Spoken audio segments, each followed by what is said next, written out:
या जो हिम है उसमें शीतलता, जल में शीतलता क्या है? स्वभाव सिद्ध है। जल शीतल क्यों है?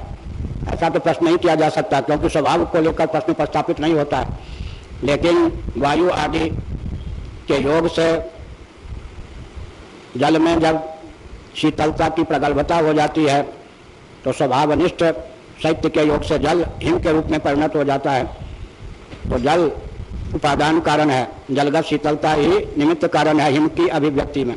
जल हिम उपल विलग नहीं जैसे, इसी प्रकार से भगवान के श्री विग्रह में क्या है?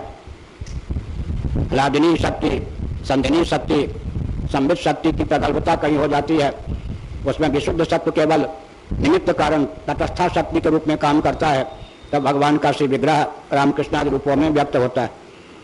हमने तो बोल दिया लगभग 15-20 मिनटों में, लेकिन श्री गौड़ी संप्रदाय आदि का, अपने प्रस्थान का, पंचदशी आदि ग्रंथों का ठीक से अध्ययन नहीं होगा तो भगवत विग्रह की दिव्यता का ज्ञान ही नहीं हो सकता। आजकल के वेदांती अर्धनास्तिक से भी ज्यादा नास्तिक होते हैं, क्योंकि वे भगवान के विग्रह की दिव्यता को समझ ही नहीं पाते।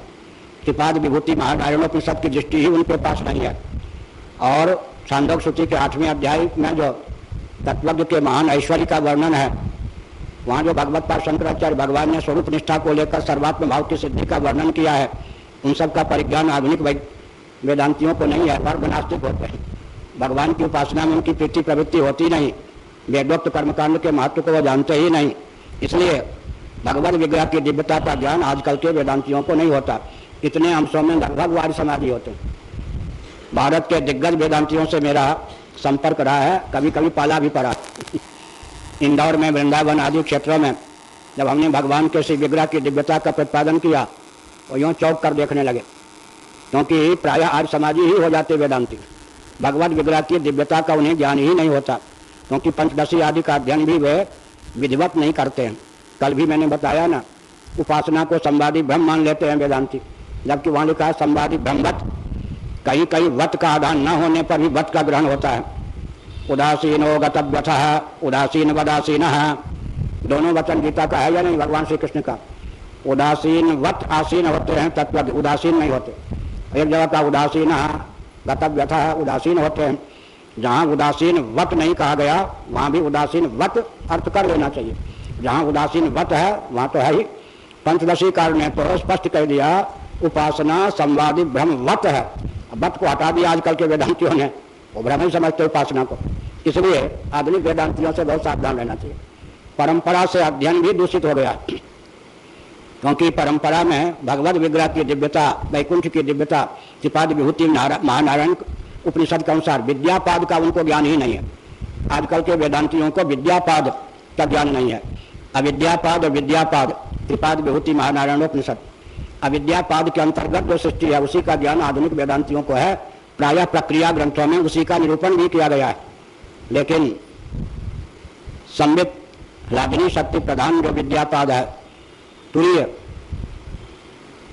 संबित लादिनी शक्ति को लेकर जो त्रिपाद विभूति महानारायणोपनिषद में वर्णन है, आधुनिक वेदांतियों को उसका ज्ञान नहीं है। अविद्यापाद के अंतर्गत जो सृष्टि है उसी का आधुनिक वेदांतियों को ज्ञान है।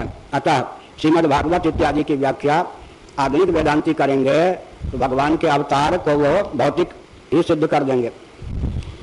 बुरा न माने, हमारे पूज्य गुरुदेव धर्म सम्राट स्वामी कर्पात्री जी महाराज ये ग्रंथ पढ़ा रहे थे, मांडुक्य कारिका। वहाँ भगवान शंकराचार्य महाराज ने जिन कारिकाओं को या मंत्रों के अंश को सुगम समझकर भाष्य नहीं किया, वहाँ आनंद गिरी जी ने भाष्य किया। पूज्य गुरुदेव बहुत शीलवान महापुरुष थे, विद्वान तो अद्भुत थे ही। जैसा आनंद गिरी ने कहा वैसे ही अर्थ कर रहे थे। अवसर पाकर मैंने कहा भगवान क्या आपका हृदय इस टीका से संतुष्ट है? यहाँ पर मुस्कुराए, हाँ कहो कहो तुम्हारा क्या भाव? हमने कहा यहाँ तो मैं तो संतुष्ट नहीं हूँ महाराज, आचार्य की बात का खंडन कैसे करते ऊपर से? ठीक ठीक, तुम्हारा चिंतन ठीक, हमारा भी भाव यही।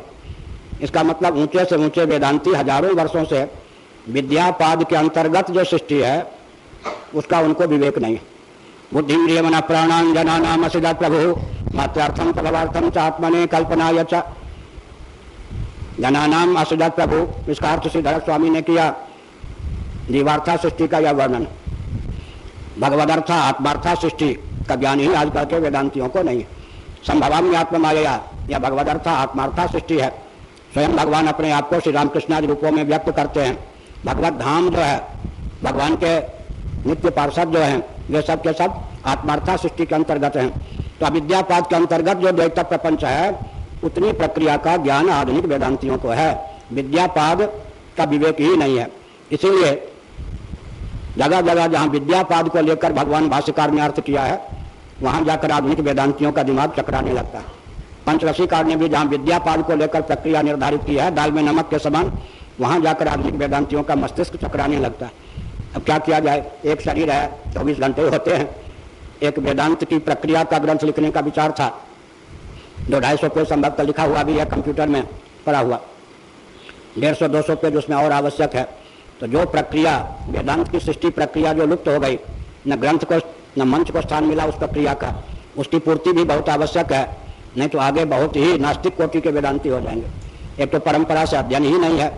भाष्य का अध्ययन कहाँ होता है आजकल? परंपरा से। पूरे भारत में 4-5 स्थलों पर होता है।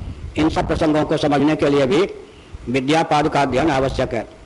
दुरवबोध एव तवायं विहार योग